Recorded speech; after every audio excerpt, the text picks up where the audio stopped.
Hello guys and welcome back to another video. Today we are returning to the gaming commentary section of my channel to once again talk about Halo Infinite. This video actually adds on to something I've made before and another video that no one even watched, which I will link both in the description below. This video in question talks about an idea I had for the Halo Infinite storyline. So let's get into it. With the story that I went with, Master Chief would have to fight through waves of banished troops to take back Zeta Halo. At the same time, Cortana would be attempting to contain the most dangerous organism in the Halo universe, the Flood. Halo Wars 2 introduces the Banished and shows how the Flood is actually still alive. Halo 5 showed Cortana as the holder of the mantle responsibility after taking it from the humans. It would make sense with the surviving Flood that they would be the test for Cortana to be deemed worthy of possessing it. With Cortana dealing with a much larger issue, she wouldn't focus on the Banished taking the ring, allowing what we've seen so far in Halo Infinite to actually happen.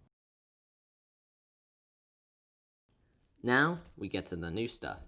I was thinking about the way that I thought the storyline would go, and then a question occurred. If the Flood truly returned, how would they be defeated? The obvious answer would be to ignite Zeta Halo, but since there will be more than 6 main Halo game titles, I don't think that would be the right option. The humans, the Covenant, the Banished, AI, and everyone could be infected by the Flood, except one special group, the Prometheans.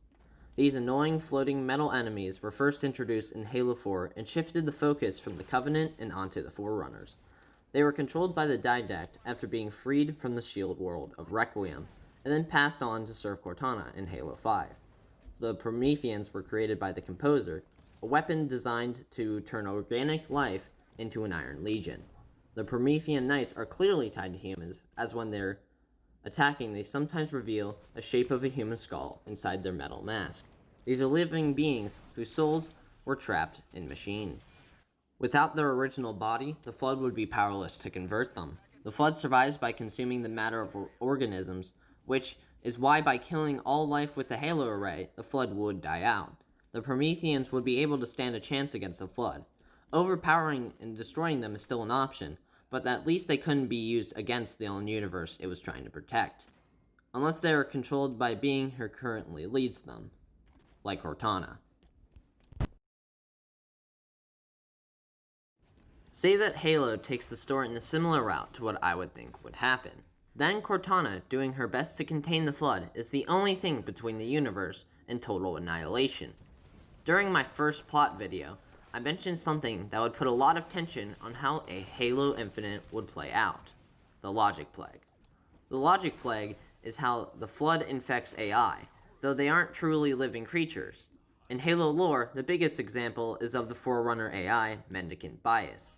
In what Halo Infinite could be, my first plot video, I mentioned how Cortana's universal peace agenda was actually the Logic Plague slowly taking control. With every strong military force eliminated, the Flood would have an easy time consuming everything in their path. This is why when the Flood return, Cortana and the Promethean army are the key to defeating them. Master Chief must get Cortana back onto his side, or she is truly lost, come to terms and defeat her. As I mentioned in the same video, I discussed how Master Chief having to face or even kill Cortana would be a powerful emotional moment for the character.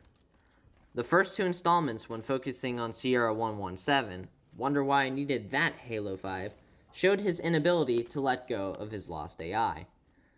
When she turned out to be alive and became insane with the power she held, that's when we left off. The act of letting go and allowing her to die would complete Master Chief's current character arc. The Master Chief has also paired with many unexpected allies before, like the Elites and the Flood, so having the Prometheans be what is needed to have a fighting chance would further that list. Metal with a soul and a man that isn't human fighting alongside each other to free the galaxy once more and reclaim the mantle. Humanity's future is sown in his past.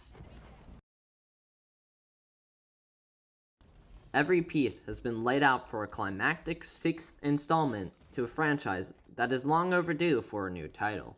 With Cortana and the Prometheans as the center of the last 2 games, it would only be fitting for the role to continue in Halo Infinite. The Banished have been proven to be a formidable enemy themselves, but this story is about what remains of the Forerunners. Changing the main antagonist 2 installments in would be a fool's mistake. Iskarum, shown in the demo trailer of Halo Infinite, feels very one-dimensional. If he's the appetizer to a larger threat, he could be a perfect lead into the real conflict. The Prometheans, taking the stage in Halo 4, should remain as a critical part to where Infinite goes. By blending a story with Cortana, the Prometheans and Guardians, the Flood, the Banished, other Covenant splinter factions, and whatever remains of the UNSC, Halo Infinite can show that Halo is here to stay. Well guys, that's gonna do it for the video. If you have made it this far, thank you guys for watching. More Halo theories and other game commentaries will be on the way. We just hit 40 subscribers, and I Try to Join Random Kahoot Games, another video that I've made, has surpassed 500 views. I've had an idea for a sequel to that video, and combined with that milestone, the sequel will be happening. More standard gameplay will be on the channel soon, so subscribe if you haven't already, because there's a lot more on the way. Until next video, see you guys next time.